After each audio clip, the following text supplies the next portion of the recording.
going on, everyone? Welcome back to another edition of BKNY Hoops. If you are new to the channel, I am your host as always, Rashid White. All right, let's get into it. You guys see the graphics. You see the actual title. Brian Windhorst, ESPN. Brian Windhorst is basically saying that Naz Reid wants out, but there are other conflicting reports out there saying that he definitely wants to stay, but he actually does want more money. Now, Naz Reid is a bench player. He's a former Sixth Man of the Year. He signed, I think, a $41 million contract. And, you know, can he actually play expanded minutes, or does he want a bigger role? We're going to dive deep into that right now. First, let's get into this actual article. And all right, so you guys actually see it over here. Timberwolves free agent. This comes from SI.com here. He can actually flourish with the Brooklyn Nets, and let's get into the whole good stuff of this article here. He will be coming off a 3-year, $41 million contract and will be certainly command a decent check in this year's free agency. That is one of the key reasons why ESPN Brian Windhorst believes Naz Reid is on the way out. Windhorst was really recently on an episode of Pardon My Take, where he was asked about the Timberwolves' ability to keep all three of their top scorers next season, and Nickeil Alexander-Walker, Naz Reid, and Julius Randle.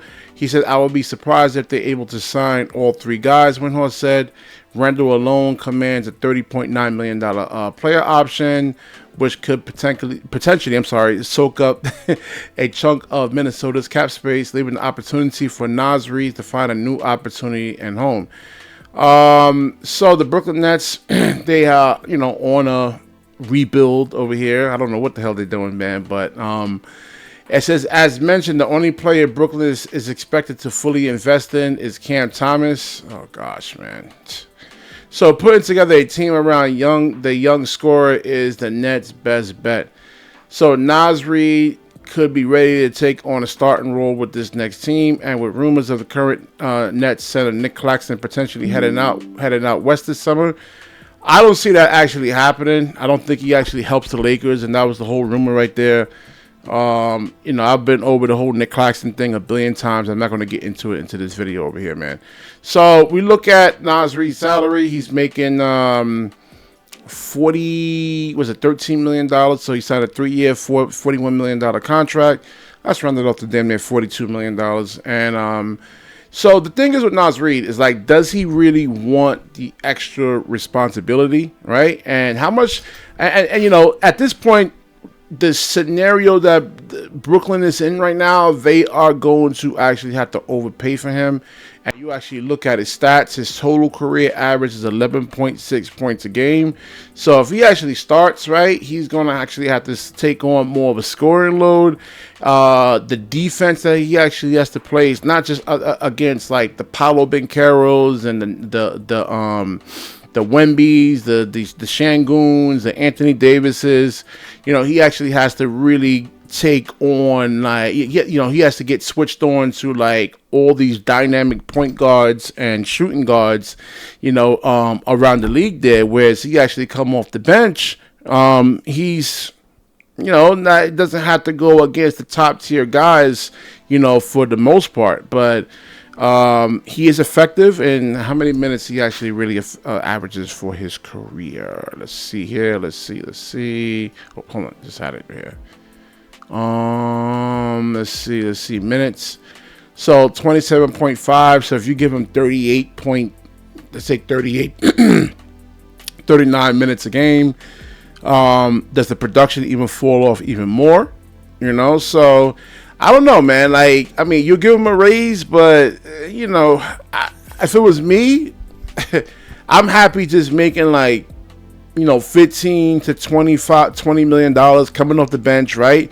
There's not a lot of pressure, on me like that. I mean, you're not going up against, like, the Donovan Mitchells, and even though he's a power forward / center, he will get switched on to those guys, and they expect you to really guard. They expect you to play defense.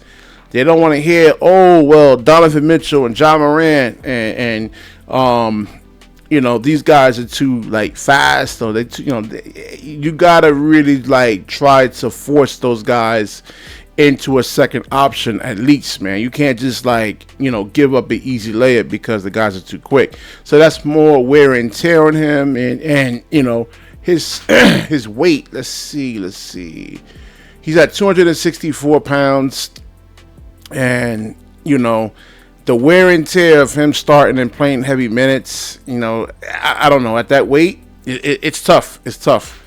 So you guys let me know in the comment section there. Should Naz Reid, I guess he's looking for more like $25 to $30 million a year.